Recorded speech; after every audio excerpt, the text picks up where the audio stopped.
يا أيها الذين آمنوا إذا نودي للصلاة من يوم الجمعة فاسعوا إلى ذكر الله وذروا البيع ذلكم خير لكم إن كنتم تعلمون. الحمد لله رب العالمين، والصلاة والسلام على سيدنا وحبيبنا محمد وعلى آله وأصحابه أجمعين.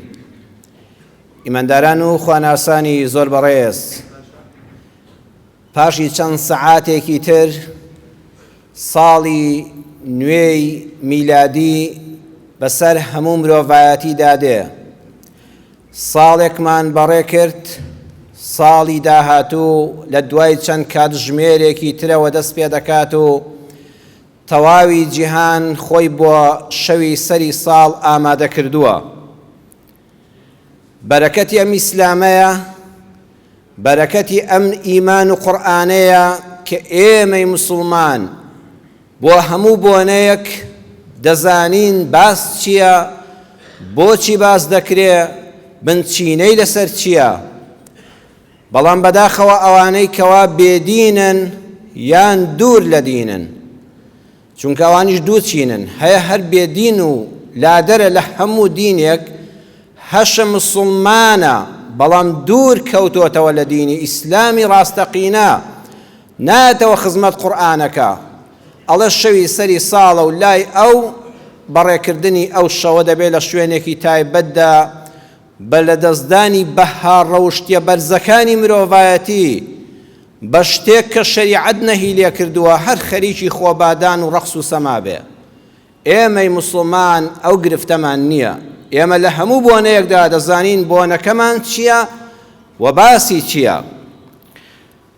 ساڵی میلادی یانی لەدایکبوونی پێغەمبەر عیسا سەلامی خوای لەسەر بێ ڕووداوێکی زۆر گەورەیە.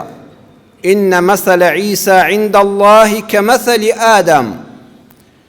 نمونەی عیسای کوڕی مەریەم لە گەورەی و لە ناوازەییدا وەکو نمونەی ئادەم پێغەمبەر وایە سەلامی خوای لەسەر بێ. کاتێک کەوا خەڵکێک بەلایەوە سەیر بێ، مناڵێک بەبێ باوک لەدایک ببێ، لەوە عەجیبتر هەیە کە هیچ شتێک بۆ لە سەڵاتی خوا عەجیب نییە و جێی سەرسوڕمان نییە لە توانای و دەسەڵاتی خوادا، ئەویش ئەوەیە کە ئادەم بەبێ باوک و دایک لەدایک بووە. هەر لە خاک و خۆڵ خوا فەرمووی ببە بە مرۆڤ، ئەو مرۆڤەی لێ دروست بوو. بەڵام عیسا دایکی هەبوو، بەس باوکی نەبوو. ڕووداوێکی هەرە گەورەیە لە مێژووی مرۆڤایەتیدا و هەرگیز جارش کە دووبارە نابێتەوە ئافرەتێک بەبێ مێردکردن هەر کچ بێ، حامیلە بێ و مناڵی بێ. باسی عیسا و مەریەم سەری ساڵی میلادی باسی گەشتبینیە لای ئێمەی موسڵمان. ئێمە ساڵی کۆچیشمان هەروایە. ساڵی کۆچی پێغەمبەری صلی الله عليه وسلم محەممەد هەر گەشتبینیە. هەردوو ساڵەکە لە قورئان و فەرموودەدا بیخوێننەوە باز لەوە دەکات سەرەتایەکی پڕ ناڕەحەتی هەبووە، بەڵام کۆتاییەکی پڕ لە خێر و خۆشی و بەرەکەت و دڵفەرەحی هەبووە. کەواتە ئێمە ئەگەر لەم ساڵی ڕابردوودا بە دڵنیاییەوە بەتایبەت لە کوردستان و میلەتی کوردی ئێمە کۆمەڵێک بەڕاستی چەرمەسەری گەورە تووشی میلەتەکەمان بووە. هەر یەکێک لە جەنابتان لە ناو ناخیا بە دڵنیاییەوە خەفەتێک هەیە، خەمێک هەیە، گرفتێک هەیە. کەسێک نابینی لەم دنیادا مەگەر مرۆڤ نەبێت لەگەڵ ڕێزم بۆ ڕووی جەنابتاندا، مەگەر هەر مرۆڤانە بیر نەکاتەوە هەست و نەستی مرۆڤ بوونی لەدەستدا بێ، موسڵمانیەتی لەدەستدا بێ. ئەینا ئەگە خەمی خۆشی نەبێ، خەمی ئەو هەموو خەمبارە دەبینێ، ئەبێ لە ناخەوە پێیان دڵگران بێ. بەڵام کۆتایی هەر ساڵێکی میلادی یان ساڵی کۆچی پێمان دەڵێ گەشتبین بە ئەی ئیماندار، لە دوای ئەو ناڕەحەتیانەوە بەویستی خوا خۆشیەکی گەورە هەیە. ساڵی میلادی باسی خانەوادەیەکی ئیماندارە. ساڵی میلادی لەدایکبوونی عیسا پێغەمبەر سەلامی خوای لەسەر بێ پێش مەریەم و پێش عیسا لە ماڵی عیمرانەوە دەست پێ دەکا. ژن و پیاوێک هەبوون، کابرا ناوی عیمران بووە، خێزانەکەشی لەگەڵیا چەندین ساڵ منداڵیان نەبوو. هەندێک لە مێژونووسان دەڵێن 20 دانە ساڵ ئەوان ژن و مێرد بوون و منداڵیان نەدەبوو. بۆ ساتێکیش مەویز نەبوون لە ڕەحمەتی خوا. بە تایبەتی ئافرەتەکە خێزانی عیمران بۆ لە قورئانە بەڕێزان ناوی ئافرەتەکە نەهاتووە، دەڵێ ئیمڕەئەت عیمران. یعنی ئەگەر عیمران گەورەیە چیە گەورەی کرد؟ ئەو ژنە گەورەی کرد. لە پشتی پیاوێکەوە ژنێکی گەورە هەیە. هەر ماڵێک گەورە بن ئافرەتی ئەو ماڵە زۆر سەنگین و دیندار و بەڕێز و گەورەیە. بۆیە پیاوەکەشی خاوەن حورمەتە، بۆیە منداڵەکانیشی خاوەن ڕێز دەردەچن. 20 دانە ساڵ زیاترە یان کەمترە، وەکو مێژونووسان دەڵێن منداڵیان نەبووە. لە ڕەحمی خوا ناومێد نییە و ئەم ژن و پیاوە بەردەوام لە خوا دەپاڕێنەوە. ئافرەتەکە کاتێک کەوا هەست دەکا حەملی هەیە، زۆر دڵخۆشە کە دەبێتە دایک. باوکەکە زۆر دڵخۆشە کە جارێک مناڵێک پێ دەڵێ باوکە. بەڵام دڵخۆشی ئەمان وەکو خەڵکی ئاسایی نییە. خەڵکێک هەیە کە منداڵی نییە، خەفەتی ئەوەی هەیە دەڵێ ئەگەم مردم چێ میراتەکەم بەرێ بۆ برازە و خوشکەزاکانم بێ، کەس نەبێت لە دوای خۆم ئەم سەرۆت و سامانە بەدەستەوە بگرێ. خەڵکێک هەیە کە خەفەتی نەبوونی مناڵیەتی دەڵێ کە پیر بووم و پەککەوتە بووم چێ خەمم لێ بخوا و لە باوەشی چێدا بووم و لە نەخۆشیە چێ لام بێ. خەڵکێک هەیە دەڵێ ئەگەر خۆم کار و کەسابەتم پێ نەکرا منداڵەکانم وەرجێڕکەیەک بوون و بەدەستمەوە بن. بەڵام ئەم ژن و مێردەوانین ئامانجی گەورەتریان هەیە. بۆیە خێزانەکە خێزانی عیمران کە دەکاتە دایکی مەریەم کاتێ هەست دەکا حامیلەیە و مناڵ بەسکی کەوتووە، یەکسەر نێتی خاوێن دێنێ و دەڵێ ڕەبی ئینی نەظەرت لەکە ما فی بەطنی محەڕەڕا. یا ڕەبی خوا نەزرم کرد لەسەر خۆم ئەوەی کەوا لە سکمایە و ئەو منداڵی کە لە سکمایە. ئەو کاتە نە سۆنەر هەبووە نەکەس زانوێتی مناڵ کوڕە کچە چێتی. خوای ئەوەی لە ناو سکمایە ئەو مناڵی کە بە ئێمەت بەخشیوە و نەزرم کرد بەخشیم بە تۆ ئازادم کرد لەسەر وشەی محەڕەڕەم بوەستن. خوایە ئازادم کرد ئەو منداڵە. ئازادم کرد لە چی؟ خوایە نێتی ئەوەم بەم منداڵە نییە لە دنیادا ئیشێکم بۆ بکە، پارەیەکم بۆ پەیداکە. خوایە بەخشیم بە تۆ بە دینەکەی تۆ. یا ڕەبی خوایە ئەو مناڵە بکەی بە خزمەتکاری دینەکەی خۆت، بیکەی بە خزمەتکاری معبەدی خۆت بەیت المقدس و مزگەوت و ماڵی خوا. یا ڕەبی خوایە ئەو مناڵە من هیچم لێی ناوێ، هیچ تموحێکی دنیایم تێدا نییە. سبحان الله محەڕەڕە. خوایە ئازادم کرد. ئازادی ئینسان لە خواناسیدایە. ئەمڕۆ زۆر وشەی ئازادی دەبیستین. با خەڵک ئازاد بێ، با ئافرەت ئازاد بێ، با پیاو ئازاد بێ. بەخوا ئازادی بەس لە خواناسیدایە. ئەو ژنە کە ساڵی میلادی دێ دەبێ ئەو قسەمان بەبیر بکەوێتەوە، با ساڵی ئازادی بێ. ئازادی مرۆڤ یعنی تەسلیم بوون بەخوا. ئەینا ئەوەی کە تەسلیم بەخوا نەبووە، وەرە کچی وا هەیە فەقیرە کۆیلەی دەستی کوڕێکە بە ئارەزووی خۆی دەیهێنێ و دەیبا. کوڕی وا هەیە کۆیلەی دەستی کچێکە چی بوێ پێی دەکا. پیاوی وا هەیە کۆیلەی پارەیە، پارە هەموو شتێکی پێ دەکا. ئینسانی وایە پلەدارە کۆیلەی پلەیە، بەس لە پێناویەوەی پلەکەی لێ نەستێنەوە لە دەستی نەدا کۆیلایەتی هەموو کەس قبوڵ دەکا. هیوا هەیە کۆیلەی بەرژەوەندیەکانیەتی هەزار ماستاوچێتی بۆ ئەم لاولادەکە بەس ئەوەندە بحاوێتەوە لە ناو خەڵکە. بەڵام خوا نازوانیە ئەوەی کە پەیوەندی لەگەڵ خوای خۆی داپتەوە بوو بەس یەک کەس دەبینێ کە ڕازی بێ لێ ئەویش خوایە. جاکە ئەو خوای لە ڕازی بوو خەڵکیش لە ڕازی دەبێت، گرفتێکت نامێنێ. ئازادی لە خواناسیدایە. فەرمووی خوایە ئەو منداڵی لە ناو سکمایە نەزر بێ، بەخشیم بە دینەکەی تۆ. لە ئێستاوە هیچ تموحێکمان تێیدا نییە. فتقبل مني خوای لێم قبوڵکەی. چی لێ قبوڵکە؟ خۆ ئێستا هیچ نەبووە، خۆ ئێستا هیچی نەکردو. خوای نێتەکەم لێ قبوڵکەی. بەڕێزان نێت زۆر گەورەیە. جاری وایە تۆ هیچ نییە، بەس نێتی ناو دڵت خوا دەیبینە کە چەند پاکە. خۆزگە ئەوەم هەوویە بۆ ئەم دینی خوای خەرجم کردایە، بۆ خزمەتی مسلمانان و ماڵی خوا سەرفم کردایە، بۆ خزمەتی نەخۆشان سەرفم کردایە، خەڵکی بێ ئەنوام ڕزگار کردایە. خوایە ئەو نێتەم لێ قبوڵکە. فەرمووی خوایە نێتەکەم لێ قبوڵکە. خوا لێ قبوڵ کرد. بەڵام کاتێک کە منداڵ لەدایک بوو، ئافرەتەکە خەری بۆ بتاسێ. خوای گیان خۆ من کچم بوو، من نێتم هەبوو کوڕ بێ.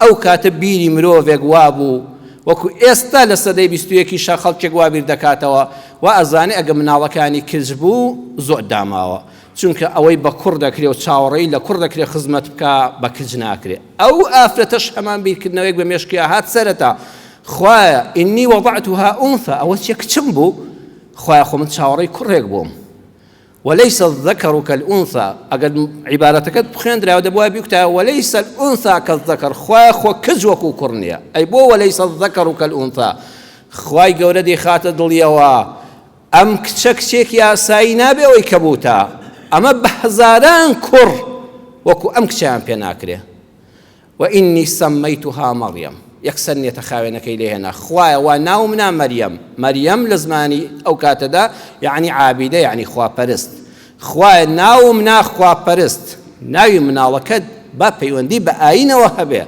بناوك ما نادار بيه قشي بيه يا ربي خوا دم أمكشم آزاد بيه خوا برست بيه خوا برست بو آزاد دبيه ناومنا مريم ناومنا خوا برست ناومنا عابدة وإني أعيذها بك وذريتها من الشيطان الرجيم خوا داوال يدكم أم كشولا يمو نوكشي ها قشبينا أم كشم قورة دبي شو دكا من دالي دبي قشبين بدايما ماذا بخوا زحمة من على قورة بلو أتشا بمري دواي أم هم الصالح هندم شاوتي ويتي زحمة بجي ناخوايا من على كم قورة دبي دي سبيرم بتو شوش دكا من علي شي دبي خوا خوي نوكشي بتو دبارز من الشيطان خوا للشيطان بيباريزي لشيطاني إنسان بيباريزي لشيطاني جنوك بيباريزي خوا همو ئاواتەکانت دێنێتە جێ تۆ پاک بە لەگەڵ خوادا ئەها ئەو ژنە چەند پاک بوو خوا ئاواتی هێنایە جێ مریەمێک لەدایک بوو سبحان الله وأنبتها نباتا حسنا هەر ڕۆژێکی بە 2 ڕۆژ دەڕۆیشت یعنی ئەگەر تەمەنی 1 ساڵ بوو وەکو منداڵی 2 ساڵ داهاتە بەرچاو تەمەنی 5 ساڵ بوو دەگوت 10 ساڵە ئەوەندە لە شوونمای گەشە کرد عەقڵی گەشەی کرد کچێک بوو تەمەنی 10 ساڵ بوو وە دەزانی کچێکی 20 ساڵە ئەوەندە ژیر و ماریفەتی هەبوو خوا چاودێری کچەکەی دەکرد بەس پسپاردی بەخوا نێتەکەی قبول کرد ئەم ئافرەتە پەشیمان نەبوو قاپی پێ نەشت چێشتی پێ لێ نەنا جلی پێ نەشت لە ماڵی خوادا داینە لە بەیت المقدسە وتی کچم بەس خەریکی عیبادەتی خوا بۆ ئێرە پاکەوان و خزمەتی دینی خوا کە مێردی پووری مەریەمیش کە حەزەتی زەکەریا پێغەمبەرە واتە ژنی زەکەریا و دایکی مەریەم خوشک بوون مێردەکەی پوریشی سەرپەرشتی ئەم کچە گەنجەی دەکرد خواردنی بۆ دەبرد و بە هەردووشیان خزمەتی بەیت المقدس ماڵی خۆی پەروەردگاریان دەکرد بەڵێ ڕۆژانە کاتێک کە زەکەریا دەچووە لای مەریەم سەیر دەکا خواردنی تایبەتی لایە خواردنێک کە لە چلەی هاوینە لەو وڵاتە دەست دەکەوێت ئەو لە چلەی زستانە بەفر دەبارێ لایەتی خواردنێک کە لە زستانە دەبوو دەستکەوە لە چلەی هاوینە لایەتی هەر لەم وڵاتەیە ئەو خواردنە نییە يا مريم أنى لك هذا كتشيخهم أمل شويبو قالت هو من عند الله فرموي زكريا بيغمبر ما مجان أولا لان خواويا أو خوا بتايبت بوم ديني أو كراماتي أولياء بوا مريم لو گەنجێتیە وە خوای پەروەردگار کۆمەڵەشتی تایبەتی پێبەخشی ئەو ڕزقانەی بۆ دەهاتن فریشتە بۆیان دادەنا هیچ شتێک لەو وڵاتەیە دەست نەدەکەوت لەبەر ئەوەی کە لەبەردەستی ئەوە هەیە ئەوە پەروەردەی تەقوایە پەروەردەی خواناسیە خوا ڕزگاری کرد سبحان الله ڕۆژێک مەریەمی تازەبلاو عازەب بوو فریشتەی وەحی دەچێ بۆ لای جوبریل بە فەرمانی خوای پەروەردگار دەچێ بۆ لای و دەڵێ موژدەت دەدەمێ مناڵێکت دەبێ سەرەتا لێ ترسێکە لە شکلی پیاوێکی پیاوانە و بەڕێزا هاتۆ بۆ لای ئەڵێ پەنات پێ دەگرم تو خوا لێم دوورکەوەوە ئەوە سیفاتی ئافرەتی ئیماندارە تو خوا لێم دوورکەوەوە نێت چاوی خراپم تێمە بڕە پەنا دەگرم بەخوا لە تۆ ئەگە خراپەکار بی ئەگە خوا ناسی وازم لێ بێنە ئەڵێ نامەترسە من هاتووم موژدەت بدەمێ مناڵت دەبێ مەریەم بەسەر سوڵمانەوە من ئافرەتێکم تا ئێستا دەستی نامەحرەمم بەر نەکەوتووە خوا خۆی دەزانێ بە حەڵاڵیش نەچوومە لای مێر شوم نەکردووە چۆن منداڵم دەبێ فەرمووی بڕیاری خوا کۆتایی پێ هاتووە سوبحان الله دەست بەجێ مەریەمە حامیلە بوو هەر ئەو سەعاتە سکیشی بەرز بە وەکو مناڵێک نۆمانگانە لە سکیە فأجاءها المخاض إلى جذع النخلة فحملته فانتبذت به مكانا قصيا دفرمك حملي بسك برز بوها اللي ماوي چند دقيقة بيكسر بيري كده وخواي اسلام شوم بسموه ناو خلق شوم برومو مالوا چي بخلق بليم شو لپنايك اخوي گوشگير كرد فأجاءها المخاض إلى جذع النخلة جاني من دالبوني شهاته هل لو كاتدا پنای دابوو بە دارخورمایەکی وشکە و دارەکە وشک بوو نەگەڵایەکی تەڕی پێوە بوو نەتەڕایی تێدا مابوو پشتی پێوە دابوو باوەشی تێداوەن دەبوو وەکو مامانێک لە لای بێ قالت يا ليتني مت قبل هذا وكنت نسيا منسيا ئای خۆزگە ئێستا بمرمایە خۆزگە پێش ئەوەی ئەم حەملەم هەبوویایە ئەم ڕووداوە کە هەرچەند بیری لێ دەکەمەوە خوایە چۆن لە قسە و قسەڵۆکی خەڵکی ڕزگارم بێ خوایە خۆ تۆ دەزانی کە من هیچ خراپەیەکم نەکردووە ئەمە ئەمری تۆی لەسەرە فریشتەی تۆ هادەم خەبەری پێدام و دەست بەجێ حەملم بوو سکم گەورە بۆ وەختی منداڵبوونم هات ژانم هاتۆ تێ بەڵام چی جوابی ئەو خەڵکە بدەمەوە خۆزگە بمردمایە پێش ئەم وەختە وەکونت نەسیە منسیە خۆزگە هەر لە بیر بچوومایەوە خۆزگە کەس ناوی منی نەزانایە زۆر ناڕەحەت بوو خوای پەروەردگار عەبدەکانی لە تنگانەدا بەجێ ناهێڵێ فریشتەیەک لە خواریەوە دیارە ئەو بەرزتر بووە لە خوارەوە ئامادەی بانگی کرد فەناداها من تحتها ألا قد جعل ربك تحتك سريا فناداها من تحتها ألا تحزني مريم محزون مبا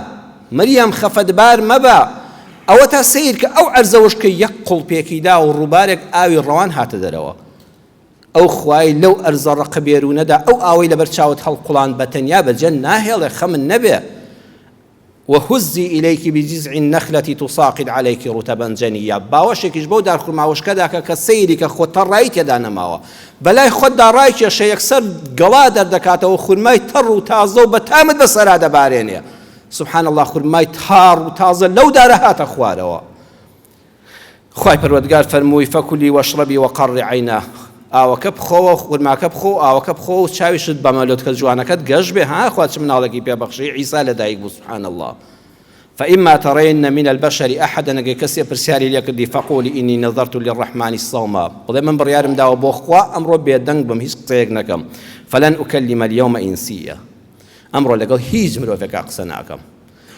أم درس قولانا يستال خزمت أو آياتاني سورة مريم آياتي 24 تا 26 خزمتيان درس كان وي خوي پروردگار إن الله على كل شيء قدير أو أخوا بناسا خوايك آدمي لخول دروست کرد بەبێ دایک و باوک دڵنیا بە زۆر بەلایەوە ئاسانترە عیسا بەبێ باوک لە دایک ببێ خوایەک دەسەڵاتی هەیە دارێکی وشک و ڕق تەڕایی تێدا نەماوە بە یەک کەڕە بۆ شێڕانەوە شاو ئافرەتێک بەژانی منداڵ بوونەوە بێت چ هێزێکی هەبێ بەس خوا پێت دەفەرمێ لە بواری ڕزق و ڕۆزیدا بەس هەوڵێک بدە بەقەدەر توانای خۆت هوزی ئیلەیکی بەلای خۆتا ڕایکێشە بخوا بازار وشک بێ بخوا کەسابەت نەبێ بەس پشت بەو ئەڵڵایە ببەستە یا ئەڵڵای بۆ بکە و بڵێ خوای ڕۆزی دەڕزقم بدەی بەلای خۆتا ڕایکێشە ئیلەیکی بەلای خۆتا ڕایکێشە دڵنیا بە ڕزق بەسەر تا دەبارێ دڵنیا بە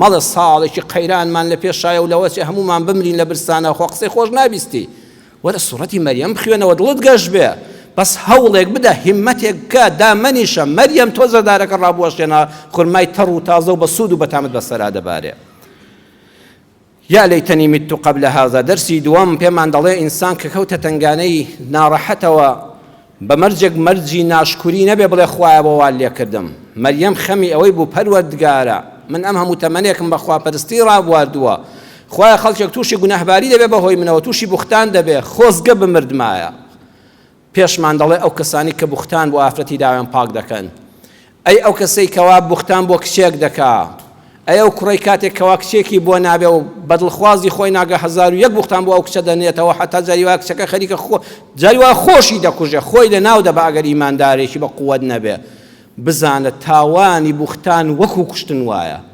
کەسێک تاوانی بوختان پاکداوێنێک کە کەسێ پاکداوێنە تۆمەتی زینای بدەیتە پاڵ تۆمەتی بێڕەوشتی بدەیتە پاڵ تۆمەتی خراپەکاری بدەیتە پاڵ وەکو ئەوایە کوشت بێتت قەتڵت کرد بێ چونکە ئەو ئینسانە مەرگی خۆی بە ئاوات دەخوازێ